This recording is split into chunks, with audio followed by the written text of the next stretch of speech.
네, 함께 살펴볼 오늘 말씀은 시편 12편입니다. 네, 우리 잠깐 말씀 나누기 전에 기도드리고 우리 말씀 나누도록 하겠습니다. 하나님 감사합니다. 귀한 예배의 자리에 저희를 불러 모으신 거 감사합니다. 또 어려운 상황 속에서도 매 순간 또 매일매일 돌보시는 은혜, 지키시는 은혜를 저희가 기억하며 또 동행하시는 또 은혜를 인하여 감사합니다. 예배자로 나온 저희들의 심령 가운데 하나님 임자여 주시고 또 저희의 찬양, 또 저희의 예배를 받아 주시옵소서.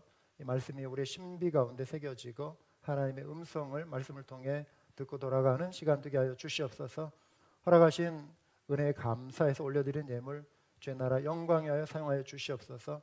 한 해 동안도 우리 사랑하는 성도님들 정말 신실하게 주님께 또 헌신하고 드리고 또 주님을 예배할 수 있는 은혜 주신 거 감사합니다.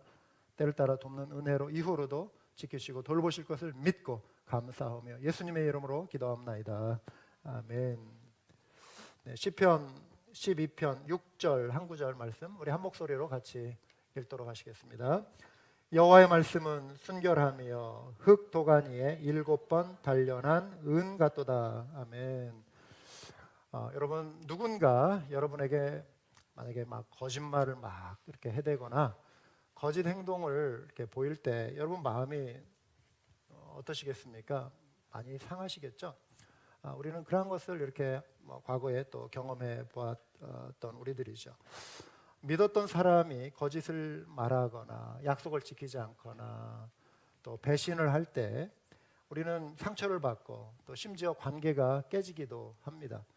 그런데 이제 우리에게 또 큰 상처는 그것을 그 사람이 인정하지 않는 거예요.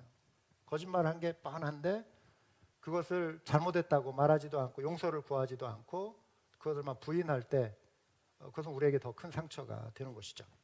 한두 사람의 피해를 넘어서서 만약에 세상이 온통 거짓으로 막 물들어간다면 그 세상은 어떠할까요?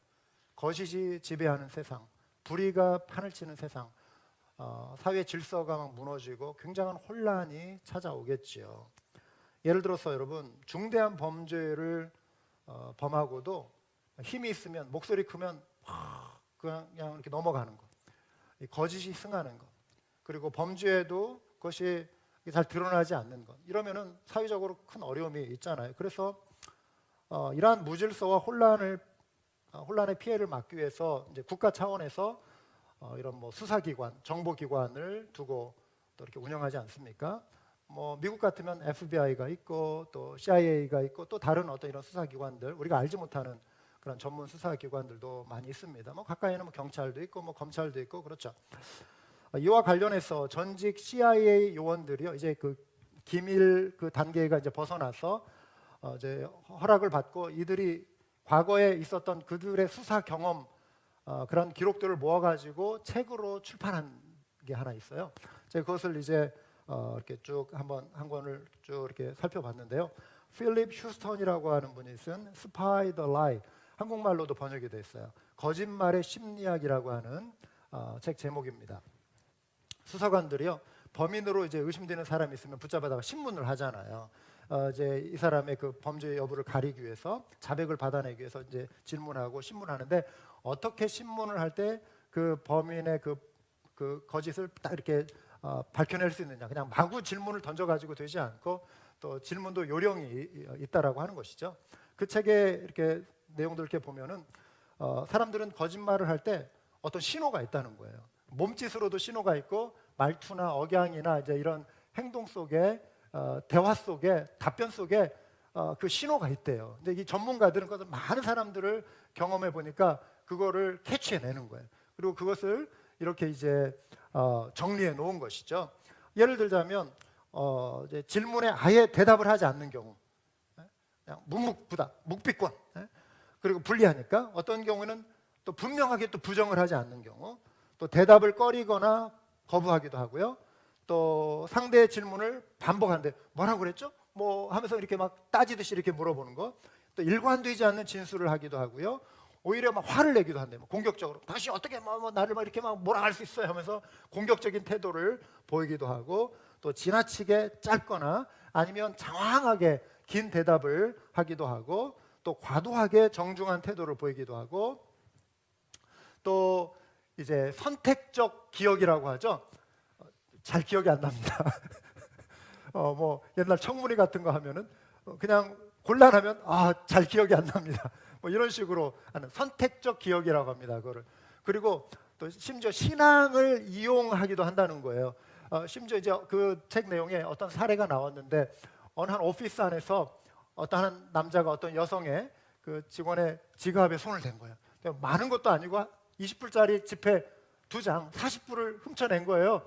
그런데 이제 그 주인은 그걸 아는 거죠. 근데 이렇게 가만히 보니까 그 방에 딱 한 사람이 들어왔다 나간 것을 알았어요. 그래가지고 이제 부인하니까 이제 신고를 해가지고 이제 붙잡아서 신문을 하는데 이 신문을 받는 그 남자가 나를 지금 어떻게 그렇게 거짓말장이로 범인으로 도둑으로 몰아갈 수 있습니까? 하면서 잠깐 좀 나랑 같이 주차장으로 가자고, 내가 어떤 사람인지 보여주겠다고 그러면서 주차장에 막 계속 나가자고 해가지고 이제 그 수사관하고 함께 나갔더니 차의 트렁크를 딱 열더라는 것이죠.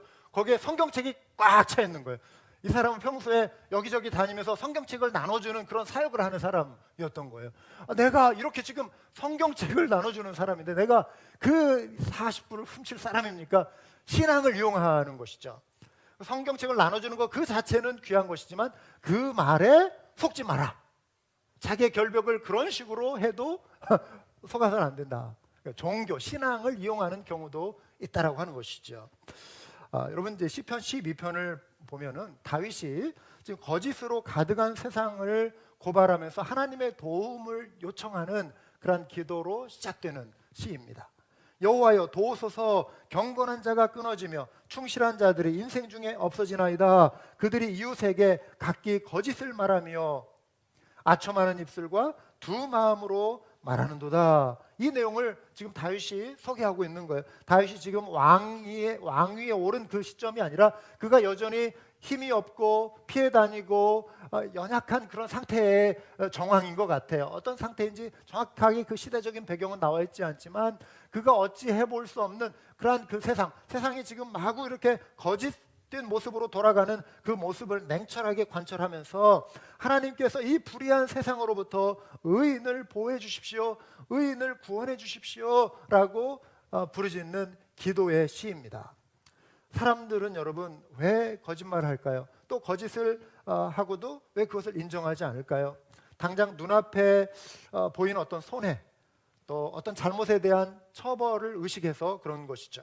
그것을 피하기 위해서, 또 어떤 보상을 받아내기 위해서 또 거짓을 꾸밀 수도 있고요. 때로는 다른 사람들과의 어떤 경쟁심, 어떤 누군가에 대한 어떤 시기심, 그래서 그 사람을 좀 깎아내리기 위해서 없는 말을 막 지어내는 경우, 모함하는 것이죠.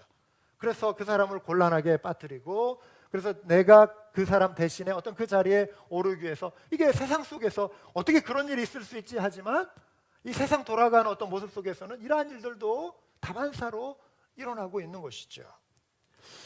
거짓은 여러분 본질상 어둠에 속한 것입니다. 사단이 하나님의 역사를 방해하기 위해서 이 세상에서 사용하는 가장 강력한 무기가 바로 거짓이에요.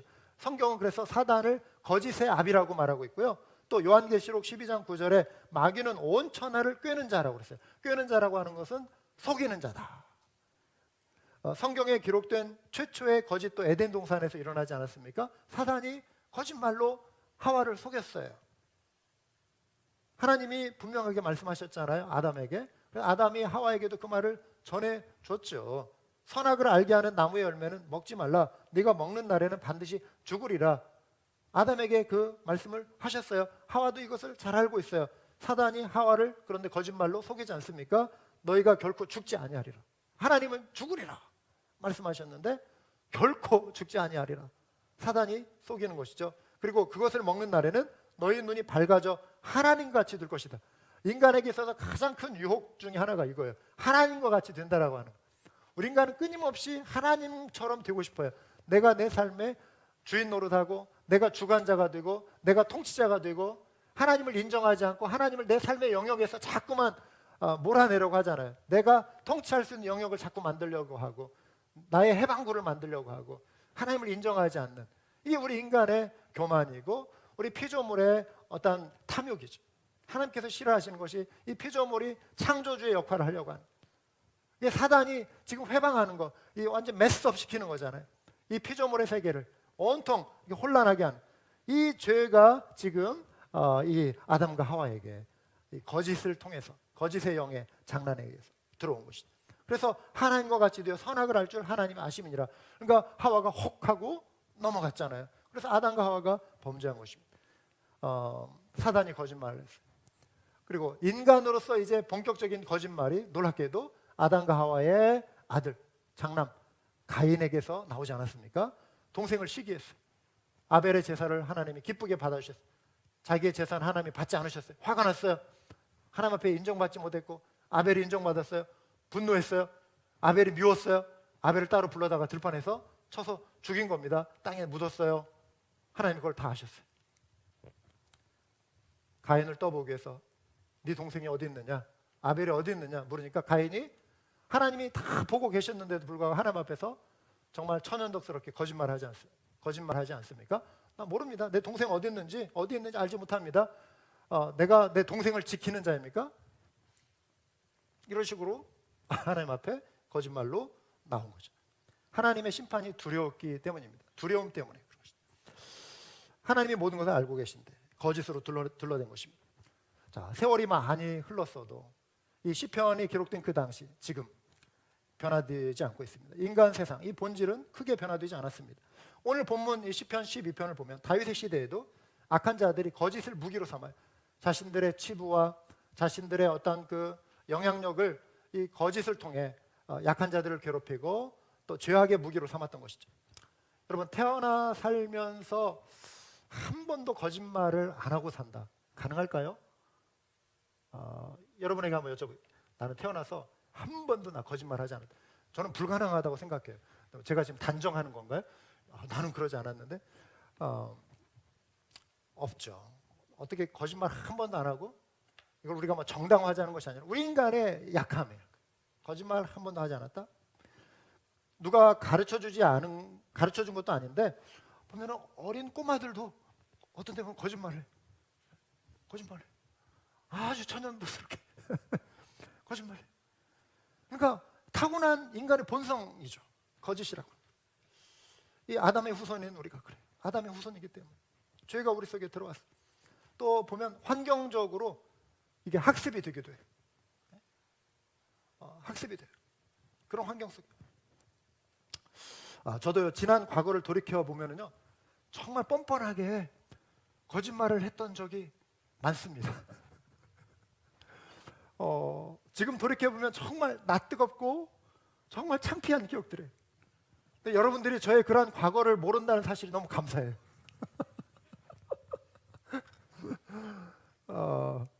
더 감사한 것은 이 믿음의 사람들은요, 그런데 이 거듭남을 경험하면서 이제 영적으로 우리가 깨우치게 되잖아요. 하나님을 의식하게 되잖아요. 감사한 것은 이제 우리가 이전의 그러한 삶에서 벗어나서 점점 거짓을 멀리하기 시작한다는 사실이에요. 이게 신앙의 힘입니다. 믿음의 힘이죠. 왜냐하면 하나님과의 새로운 관계가 시작되었기 때문에 그런 것이죠. 하나님이 살아계시고 하나님이 나의 모든 것을 아시기 때문에, 하나님이 내 삶을 주관하시기 때문에 내가 하나님 앞에서 행하는 거예요. 가인이 하나님을 속일 수 없었던 것처럼 우리는 하나님을 속일 수가 없는 것이죠. 그래서 하나님을 의식하면 의식할수록 우리는 이제 이전에 거짓된 삶을 우리가 버리고 점점 하나님을 닮아가는 삶으로 점점 성화되어져 가는 것이죠. 근데 더 감사한 것은 우리의 이러한 연약함, 때로 우리가 넘어질 때 그것을 하나님 앞에 우리가 참 뉘우치며 회개하고 자백하잖아요. 감사한 것은 하나님이 우리의 기도를 들으시고 우리를 용서하신다는 사실입니다. 할렐루야. 그런데 더 감사한 것은 하나님이 기억조차 하지 않으신대요. 우리를 잊어주신다. 근데 우리는 우리에게 상처 준 사람을 우리는 기억하고 그 사람의 잘못된 행동, 거짓된 행동을 오랫동안 기억하면서 마음속에 분노하고, 우리 인간은 그럴 수 있어요. 근데 하나님은 용서해 주신다. 이게 죄사함의 은혜인 것이죠. 그런데 세상, 이 믿지 않는 자들은요, 여전히 은혜에서 멀리 떨어져서 살아가지 않습니까? 그들의 특징은 뭐냐면 자신의 삶의 주인이 자기라고 느끼고 사는 거예요. 내가 하나님이다. 내가 하나님 노릇하는 거야. 그래서 내 입술이 내 건데 내가 내 입으로 내 말하고 살아가는 거, 내가 하고 싶은 말하고 살아가는 거, 그게 뭐가 잘못이냐 이렇게 생각을 해요. 요즘 그런 사람 많죠. 내가 하고 싶은 말 마음대로 할 수 있고 그게 뭐가 잘못이냐. 그런데 이게 오늘의 문제뿐만 아니라 지금 다윗이 살아가던 시대에도 이 문제가 있었다라고 하는 거예요. 보세요. 12장 4절. 우리 시편 12편을 보고 있는데 읽지는 않았지만 4절에 그들이 말하기를 우리의 혀가 이기리라. 우리의 입술은 우리 것이니 우리를 주관할 자 누구리요. 이 보세요. 우리 죄악된 인간이 이렇다는 거예요. 이 내 입, 이게 내 건데, 예? 우리 혀가 이기리라. 내가 말로 다 이기리라. 누가 나를 상대하랴. 막 이런. 그리고 우리의 입술은 우리 것이니 우리를 주관할 자 누구랴. 이게 죄악된 인간, 하나님을 인정하지 않는 사람들의 모습이라고 하는 것입니다. 여기에 보세요. 이들의 말 속에는 하나님을 두려워하는 마음이 전혀 없어요. 여러분, 우리가 말로 어떤 거짓을 꾸며도 통하고 우리 입으로 우리가 말하는데 누가 상관하겠느냐. 자, 이런 태도를 갖고 살아가는 것이 바로 하나님을 인정하지 않는 태도라고 하는 것입니다. 많은 사람들이 여전히 거짓을 삶의 중요한 처세술로 여기며 살아가고 있습니다. 여러분, 이 시대는 여전히 거짓된 이 모습들이 많아요. 정치, 경제, 사회, 문화. 지금 미국의 대통령 선거가 끝난 지 벌써 며칠이에요. 일주일이 벌써 지나지 않습니까? 그런데 아직 결판이 안 났어요. 숫자는 분명히 나와 있어요. 숫자는 한 후보가 지금 이겼어요. 그런데 결판이 나지 않았어요. 왜 지금 제동이 걸렸죠? 선거 지금 과정에서 뭔가 잘못된 게 있다. Something wrong had happened. 선거 과정에 부정이 있다. 이게 지금 막 이게 주장하고 나온 것이죠. 이제 가려져야 분명하게 이렇게 알겠지만 뭔가 부정 선거가 지금 감지되고 막 여기에 대한 막 항의 목소리가 나오고 지금 나라가 지금 딱 지금 쪼개져 있어. 막 지금 워싱턴 DC에 만 몇천 명이 지금 백악관 앞에 몰려가가지고 또 트럼프 지지자들이 가가지고 막 하고 또 한쪽에서는 막 그걸 비난하는 사람들이 있고 나라가 지금 미국이 굉장히 혼란 가운데 있습니다. 민주주의의 최고를 앞서서 지금 이끌고 가고 있다라고 하는 미국 안에서도 지금 이 부정의 문제, 거짓의 문제로 인해서 이게 사실인지 아닌지는 모든 게 이제 가려져야 알겠지만 이게 하나가 이슈가 돼서 지금 미국이 굉장히 좀 혼란스러운 상태라고 하는 것입니다. 여러분, 정치뿐만 아니라 경제, 학문 분야, 기타 사회 각 분야들, 이러한 여러 가지 영역에서 그리고 우리 일상에서도 경험하고 목격하는 것이죠. 자, 거짓이 만연한 세상에서 우리 시편 12편 말씀이 우리에게 던지는 교훈은 두 가지입니다. 첫째는 하나님께서 거짓을 심판하신다는 거예요. 3절에 보시면 여호와께서 모든 아첨하는 입술과 자랑하는 혀를 끊으시리니. 아첨이나 자랑은 뭐냐면 원하는 목적을 위해서 허황된 말을 하고 부풀려서 말하고 과장되게 말하고 없는 것을 있는 것처럼 말하고 이런 것이죠. 여러분, 진실함이라고 하는 것은 사실 그대로 표현하는 것 아니겠어요? 근데 아첨이나 자랑은 자기 과시, 자기를 부풀려서 말하고 내 영광, 내 명예, 내가 원하는 뭔가를 얻으려는 시도입니다.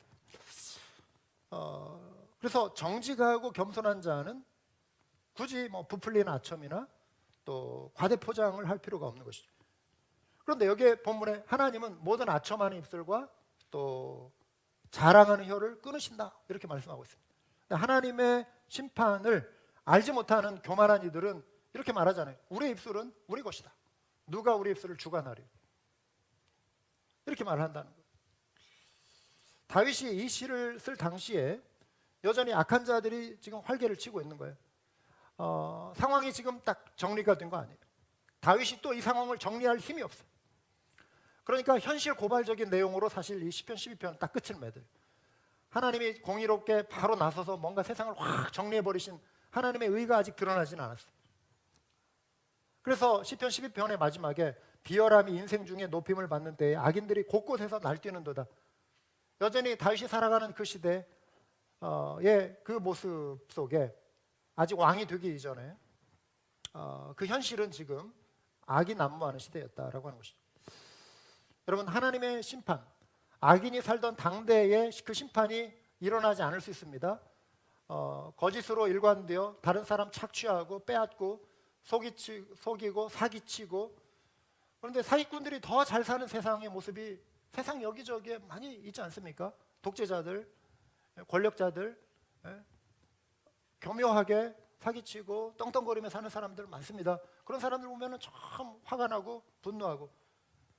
그런데 이 세상에서 그들 그렇게 살다가 잘 살다가 눈 감고 갈 수 있어요?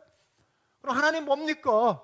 저들 저렇게 사기치고 거짓으로 그렇게 잘 사는데 저들 좀 죽기 직전이라도 그냥 뭔가 좀 된통 당하고 망하고 막 병이라도 걸려고 막 좀 이렇게 좀 하나님의 그 공의로우심이 나타나지 않습니까? 그런데 뭡니까? 하면서 막 억울해할 수 있고 막 그럴 수 있잖아요.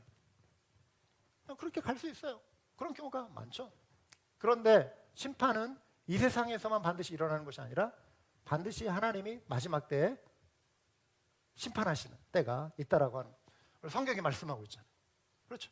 그래서 요한계시록에 보시면은요, 이제 둘째 사망의 심판을 말씀하는데 그 심판을 받게 되는 죄의 목록 중에 뭐가 있냐면 거짓말하는 모든 자들, all liars.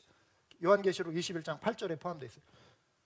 우리가 이제 실수로 또 연약해서 어떻게 거짓말을 해서는 안 되겠지만 이렇게 하게 되잖아요. 그 거짓말 가지고 둘째 사망의 심판에 우리를 막 집어넣는다, 그건 아니에요. 그건 아니고 거듭나지 않는 자들이 자신의 삶의 주인 되어서 거짓을 삶의 수단으로 살아가는 모습, 그래서 계속 그게 하나의 자기들의 삶의 수단이 돼버려요. 회개하지 않는 그런 죄인들을, 거짓 행하는 자들을 심판하신다. 믿음의 사람들은 설령 세상에서 조금 손해를 입더라도 하나님 앞에서 살아가는 존재이기 때문에, 그렇죠? 우리가 하나님 앞에 살아가는 존재이기 때문에 하나님 앞에서 진실하고 정직하도록 우리의 마음을 늘 지키는 우리가 되어야 할 줄 믿습니다. 둘째로, 하나님이 정직한 자를 보호하신다는 거예요. 정직한 자를 보호하신다. 여호와의 말씀에 가련한 자들의 눌림과 궁핍한 자들의 탄식으로 말미암아 내가 이제 일어나 그를 그가 원하는 안전한 지대에 두리라 하시도다. 안전지대, safety zone, safe place. 하나님께서 안전한 지대에 두시겠다. 또 7절에 여호와여 그들을 지키사 이 세대로부터 영원까지 보존하시리이다. 다윗에게 이 소망이 있는 거예요. 이 확신이 있는 거예요. 내가 하나님 제 입술의 꾀를 의지하지 않겠습니다. 하나님을 신뢰하겠습니다. 하나님을 의지하겠습니다. 그런데 너무 힘들어요. 당장은 가련한 삶이 되고 세상의 압력과 횡포에 눌리고 심지어 궁핍하게 될 수도 있어요. 그 고난이 탄식으로 이어집니다. 하지만 시편의 저자 다윗은 하나님께서 장차 그들이 소망하는 대로 안전한 지대에 두리라, 이걸 확신하고 있어요. 보호하신다는 것을 믿고 있는 것입니다. 그래서 당장 손해보는 것 같아도 하나님의 방법을 의지하며 정직히 행할 때 하나님께서 보호하시고 안전하게 하신다라고 하는 약속, 다윗이 지금 붙들고 있는 거예요. 그걸 우리 모두가 또 붙들어야 한다라고 하는 것이죠. 믿음의 사람들. 여러분, 우리가 이 약속을 믿을 수 있는 근거가 무엇이죠? 다윗이 이 약속을 지금 주장하는 근거가 있어요. 그게 우리들의 또 근거가 돼야 돼요. 6절에 오늘 읽은 본문이에요. 말씀. 여호와의 말씀은 순결하며 흙 도가니에 7번 단련한 은 같도다. 여러분, 재련소에서 은을 이렇게 정말 순도 100%, 금 순도 100%, 그러면은 계속 7번 단련했다. 이거는 7이라고 하는 숫자는 완전의 숫자입니다. 완벽의 숫자입니다. 그래서 불순물이 하나도 없는, 불순물 제로. 그러니까 하나님의 말씀이 불순물 제로라고 하는 거예요. 순결한 말씀, 순도 100%의 말씀. 그 말은 그 안에는 과장도 없고 거짓도 없고 부풀린 말도 없고 헛된 약속도 없고, 두 마음으로 하나님이 말씀하시는 것도 없고. 그래서 하나님의 말씀은 순도 100%이기 때문에 신뢰할 수 있다. 사람의 말은 우리가 이렇게 들어보면은 어떤 사람이 사기꾼은 진짜 그럴듯하게 다가오잖아요. 이 탈북자들이 이렇게 막 어렵게 넘어와가지고, 이 참 북한 체제와 또 남한 체제가 다르잖아요. 근데 남한에 와가지고 이제 대한민국에 와가지고 하나원에서 이제 교육도 받고 그러면서 정착금도 이렇게 받고 또 어떻게 하다가 이제 또 돈도 이렇게 모으는데 그걸 노리는 사람들, 그걸 세상에 그걸 먹잇감으로 잡고 천적 있는 거예요. 천적. 탈북자들 천적 와가지고 속이는데 겸약하게. 그러니까 이 사람들의 목표는 굶주려 죽다가 살아가지고 온 사람들이잖아요. 그러니까 돈 버는 게 이들의 그냥 목표인 거예요. 나만 대한민국에서 내가 노력하면 그냥 부자 되리라. 그러니까 돈 벌 수 있는 방법이 그냥 혹 하고 그걸 노려가지고 사기쳐. 그러니까 망하는 사람들 많아요. 망하는 사람들. 나쁜 사람. 이 사기꾼들이 와가지고 그러면은 그 말을 가만히 들어보면은 진짜 그런 것 같으니까 넘어가는 거죠. 그런데 그 속에는 불순물이 많은 거예요. 정말 재련소에 확 집어넣으면은 한 1%만 진짜고 99%는 다 그냥 가짜, 그냥 다 거품으로 빠져버릴 거예요. 말로 그냥 이렇게.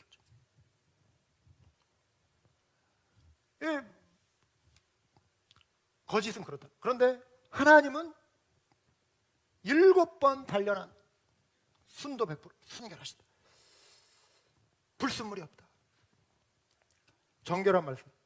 자, 하나님이 민수기에서 이렇게 말씀하셨어요. 하나님은 인생이 아니시니 시건치 않으시고. 우리는 실수합니다. 말로 실수해요. 그런데 인자가 아니시고 또 후회가 없으시다. 하나님은 시건치 않으시고 거짓이 없으시고 후회가 없어. 내가 말한 거 그거 취소야. 그거 물릴게. 내가 생각해보니까 그거 아니었어. 내가 잘못 생각한 거야. 하나님에게는 그런 게 없다라고 하는 것입니다. 하나님은 후회하지 않으신다. 하나님의 계획은 완벽하시고 처음부터 끝까지 완전하시고 모든 걸 아시고. 그래서 하나님의 말씀은 진리라고 하는 것이죠. 그래서 우리가 하나님의 말씀을 신뢰할 수 있다고 하는 것입니다. 하나님을 믿을 수 있다고 하는 것입니다. 하나님의 말씀이 능력이 있는 이유가 여기에요. 우리가 하나님의 말씀을 붙잡아야 할 이유가 여기에 있는 거예요. 하나님의 약속은 100% 완전한 말씀. 할렐루야. 우리의 모든 신앙의 기초는 하나님의 말씀에 살아있는 하나님의 말씀. 우리가 지어낸 거 가지고 우리는 신앙생활하면 안 돼요. 우리가 상상하는 거 가지고 신앙생활하면 안 돼요. 우리가 꿈꾼 무엇 붙들고 신앙생활하면 안 돼요. 하나님의 말씀, 기록된 하나님의 말씀만이 유일한 완전한 능력임을 믿으시기 바랍니다. 우리가 그 위에 서서 신앙생활해야 하는 거예요. 기록된 하나님의 말씀. 그런데 그 말씀이 순도 100%. 시건치 아니하시는 말씀, 후회가 없으시는 말씀, 물리지 않는 말씀, 뒤로 백업하지 않으시는 말씀이라는 것입니다. 그래서 하나님의 약속은 반드시 이루어진다. 할렐루야. 우리의 구원에 대한 약속, 하나님이 취소하면 여러분 얼마나 불안해요. 하나님이 취소하지 않으십니다. 왜요? 약속대로. 무엇을 통해? 예수 그리스도의 보혈을 통해. 할렐루야. 부활을 통해 확증해 주신 그 구원의 약속. 우리가 연약함에도 불구하고 우리를 하나님의 자녀 삼아 주셔서 우리를 품고 가신 하나님의 은혜, 주의 날개로 우리를 보호하며 업고 가신 하나님의 은혜. 우리가 완벽해서 하나님이 우리를 사랑하시는 거 아니에요. 우리 다 연약하고 우리 부족하지만 그 예수 그리스도 은혜 우리가 의지해서 나올 때 그 믿음 보시고, 그 겨자씨만한 믿음 보시고 우리를 사랑으로 품어주시는 은혜. 할렐루야. 그런데 그 약속이 능력이 있는 거예요. 우리가 그 말씀을 믿을 수 있는 거예요. 그래서 하나님의 말씀은 순결하기 때문에 이제 우리가 하나님의 자녀가 됐기 때문에 이제 우리도 하나님을 본받는 삶을 향해서 목표가 그렇게 되는 거죠. 아버지 하나님을 닮아가는.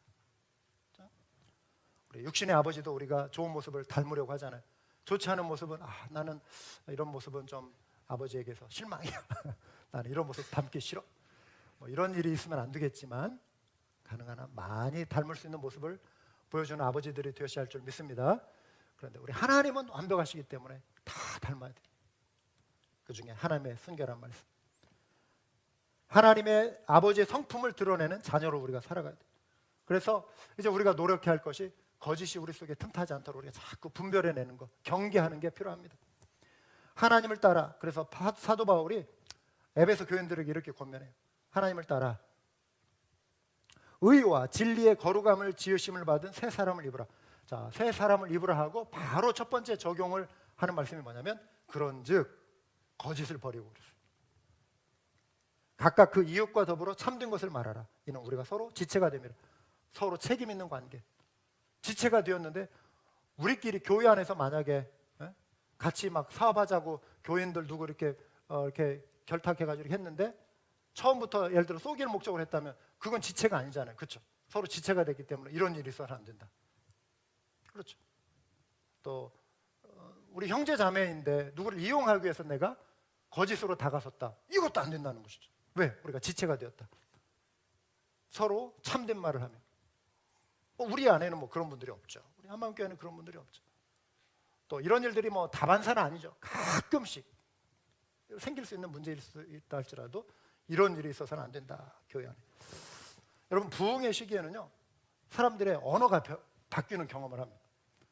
성도들이 말이 바뀌기 시작, 언어가 바뀌어요. 하나님 앞에 행한 거짓말을 큰 죄로 여기고, 그러니까 이전에는 우리가 어떤 죄에 대해서 우리가 마음이 이렇게 좀 뭐라고 할까요? 좀 이렇게 둔해졌다라고 할까요? 그러니까 신앙생활 하는데도 우리가 딱딱해요. 그래서 죄에 대해서 별로 이렇게 민감하지 않아요. 그런데 성령께서 딱 터치하시는 그 현장 속에, 역사 속에 제일 먼저 나타나는 현상은 죄에 대해서 굉장히 민감해져요. 아주 작은 죄라도 그게 막 괴로워. 괴로워. 그래서 자꾸 의식이 되고, 그래서 하나님 앞에 꿇어 엎드리는 거예요. 하나님이 막 두려워지고, 또 두려움도 두려움이지만 하나님을 실망시켰다라고 하는 거예요. 하나님이 나를 이렇게 사랑해 주셨는데 하나님의 마음을 내가 아프게 해드렸다. 그래서 하나님을 실망시켜드리는 그 때문에 막 괴로운 거예요. 왜요? 하나님을 사랑하니까. 부흥의 시기에는 죄에 대한 민감함이 와요. 그래서 통회하고 자복하는 일들이 일어나요. 그래서 평양 대부흥운동도 그렇고, 또 여기저기 지구촌 구석구석에 일어난 부흥의 역사들, 특히 평양 대부흥 그 역사를 이렇게 보면 그 죄에 대한 자복, 남을 속인 죄, 거짓말한 죄, 이게 막 공적인 장소에서 막 회개하고 떼굴떼굴 구르고 막 통회하는. 그러니까 그 한 사람의 통회와 눈물이 옆 사람에게 거룩한 감동으로 전달이 되는 거예요. 그 말을 들으면서 막 자기도 막 찔림이 오는 거예요. 나도 이런 죄를 졌습니다. 하나님 앞에 회개합니다. 그러니까 옆에서 듣던 사람이 나도 죄를 졌습니다. 그러면서 이게 막 교회 차원에서, 공동체 차원에서 막 일어나서 막 밤새 회개에 자복하는 일들. 이게 원산 대부흥운동 1905년, 1903년이었나요? 1907년 평양 대부흥운동. 한국의 이 영적인 분위기를 확 바꾸기 시작합니다. 대부흥에는 사람들의 그런 죄에 대한 민감함, 그리고 언어가 바뀌기 시작합니다. 1904년에 영국 그 웨일즈 지방에서 이제 부흥운동이 일어났거든요. 이반 로버츠라고 하는. 그 기록을 보면 이런 내용이 있어요. 음주는 즉각적으로 절반이 줄었거든요. 술집이 문을 막 닫기 시작합니다. 요즘 뭐 코비드 때문에 레스토랑이 막 지금 어렵다고 하잖아요. 다시 한번 뭐랄까요, 이제 그 표현이 갑자기 생각이 안 나는데, 뭡니까, 이렇게 락인이라고 하겠나요? 이렇게 락다운을 다시 하게 되면 지금 3천만 중에 텍사스가 지금 1밀리언, 30명당 1명 확진이 되니까 락다운의 위기도 지금 있는 거예요, 사실. 그러면은 지금 문 열었던 테이크아웃 하면서 해왔던 그런 레스토랑이 상당수가 문을 닫게 될 것이다. 이런 예측까지. 이거는 참 힘든 사태가 되는 것이죠. 그러지 않아야죠. 코비드 때문에 이런 일들이 있는데, 이전에 부흥회 때에는 특히 술집이 이렇게 절반이 줄었고 많은 선술집이 파산을 했다는 거예요. 사람들이 막 음주 가무를 즐기던 이런 문화가 아니라 경건하게 이제 하나님을 사랑하고 찬양하는 것을 즐거워하고 변화가 되니까 더 이상 술집에 가서 막 외로움과 괴로움과 답답함과 막 이런 위로받고자 하는 것을 이제 줄여가기 시작하는 거예요. 멀리하기 시작하는 거예요. 교회 와서 예배드리고 이게 기쁨이 되니까 술집이 막 파산하고, 범죄가 줄어들어서 살인율이 떨어지고 폭력이 떨어지고 강간, 강도, 이런 유사 범죄가 막 사라지기 시작하는 거예요. 그러니까 판사들이 할 일이 없는 거예요. 그래가지고 판사들에게 흰 장갑을 가져다 선물을 해줬대요. 그게 더 이상 범죄가 없어졌다라고 하는 것을 이제 표시하는 의미로. 그리고 많은 지역에서 경찰들이요 실직을 하게 됐다. 범인들을 잡을 일들이 많이 없어가지고. 그리고 탄광이 휴업하는 사태가 있어요. 뭐 노사 갈등 때문에 파업해가지고 탄광이 휴업하는 게 아니라요. 이전에 탄광에서 그 갱도에서 이제 석탄을 끌어내올 때 사람의 힘으로 어려우니까 나귀를 통해서 이렇게 수레에다가 이 석탄을 이렇게 운반해 오는 거예요. 나귀를 움직이는 이 광부들이요, 가라 할 때, 움직여 가라 할 때 심한 욕설을 많이 사용했대요. 이 나귀 뭐야 하면서 막 이렇게 거칠게 표현하면서 이게 이들의 습관이었어요. 그냥 습관적으로 욕이 튀어나오는. 그러니까 막 일도 힘들고 하니까 그냥 나귀에게 그냥 스트레스 푸는 거야. 이놈 뭐 나귀 뭐 하면서 막. 그러니까 나귀가 그 말을 듣고 움직이고 멈추고 그런 거예요. 사람들은 그게 욕이지만, 사람들은 듣기 싫은 욕이지만 나귀에게는 그게 욕인지 아닌지 그걸 몰라요. 나귀는 하나의 신호예요, 신호. 그런데 사람들이 예수님을 믿고 나니까 나귀에게도 욕을 하기가 어려운, 그런 거친 말을 표현하기가 싫은 거예요. 찔림이 있어요. 그래가지고 우리식으로 표현, 야 나귀야 좀 가줄래? 이런 식으로 표현하는 거예요. 나귀야 점잖게 가자. 못 알아듣는 거예요, 나귀들이. 그렇다고 또 나귀를 다시 움직이게 하기 위해서 옛날에 그 말로 막 거칠게 할 수가 없는 거예요. 일이 안 되는 거예요, 일이. 그래가지고 실제로 탄광이 휴업을 하게 되는 일이 실제로 있었다라고 하는 그 기록이 있습니다. 부흥의 때에는 사람들의 언어가 바뀌고 문화가 바뀌는 것이죠. 사랑하는 여러분, 오늘 이후로 우리 자신들의 평소 언어 습관을 한번 돌아봤으면 좋겠습니다. 거칠고 투박하며 또 모욕적인 표현, 막 그냥 내 감정을 막 화가 나면 뭐 내가 화가 나는데 내 말 내가 내 입으로 하는데 무슨 상관이야. 그거는 하나님을 의식하지 않는 거예요. 우리 믿음의 사람들은 이제 우리가 하나님의 자녀. 그렇죠? 그러니까 이제 우리가 감정을 그럴 때 잠깐 멈춰서서 성령의 통제함을 받는 그런 은혜가 우리 모두에게 있을 줄 믿습니다. 그래서 모욕적인 표현도 우리가 삼가고 거짓으로 꾸며낸 공격들, 또 이전에 막 주님도 다 잊으셨는데 나는 기억하고 있어. 그거 가지고 막 부부싸움 할 때 너 옛날에 이랬잖아 뭐 이런 거. 그거 가지고 막 일기장 꺼내가지고 막 다시 읽어주고 막 이러지 마시라는 거예요. 거친 말 하지 않는 것입니다. 하나님을 담는 언어. 그러기 위해서는 우리가 진실을 담은 사랑의 말, 진실을 담은 격려의 말, 진실을 담은 위로의 말, 용기를 심어주는 말. 그럼 우리 자녀들에게도 이게 필요해요. 옛날에 많이 했어 이게 아니라 오늘도 우리 자녀들은 엄마 아빠의 격려의 말을 듣기 원해요. 할렐루야. 나는 네가 너무 소중해. I'm so proud of you. 실수한 거 가지고 너 왜 그렇게 했어 이러지 마시고. 그럴 수도 있지. 그러나 다음에는 우리 잘해보자. 나는 네가 무엇을 잘하고 잘할 때만 네가 나에게 소중한 자녀가 아니라 잘못해도 여전히 너는 나의 변함없는 사랑하는 아들이야, 사랑하는 딸이야. 그 사랑이 깊이 있게 아이들에게 전달될 때 아이들은 자신감을 가지고 다시 일어설 수가 있습니다. 이게 진실을 담은 사랑의 말, 격려의 말이에요. 엄마 아빠에게 그런 말을 듣지 않고 자랄 때 아이들이 누구에게, 세상에서 누구에게 들을 수 있겠어요? 가정에서부터 아이들이. 그럴 때 건강해지는 것이다. 이게 우리 언어라고 하는 것입니다. 믿는 자들의 언어라고 하는 것입니다. 이런 언어 습관으로 하나님이 기뻐하시는 거룩한 하나님의 자녀의 삶을 살아가는 우리 모두가 다 될 수 있기를 주님의 이름으로 축원합니다. 우리 한번 기도하시겠습니다.